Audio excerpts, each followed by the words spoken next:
Ayun yung tulay, napakaganda ng tulay. Low tide po ngayon mga idol. Tapos dito yung pwede kang mag ano dito. Ayan, doon ko pinarking yung motor ko. Tapos dito tayo ano, dito pwedeng tumambay dito mga idol. May nag-ihaw pa nga dito. Ano, may nag-ihaw dito. Tapos dito po yung pwede magtambay dito. Sa ilalim na to, sa ilalim ng puno. Sarap dito, may duyan mga idol. Ayan dito sa sa gilid na to.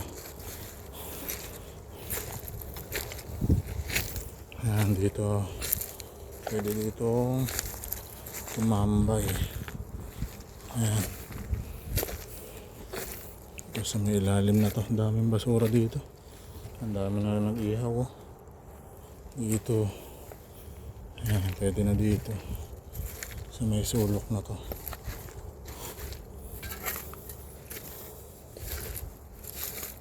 Ayan dyan, tapos pwede rin sa puno na yun.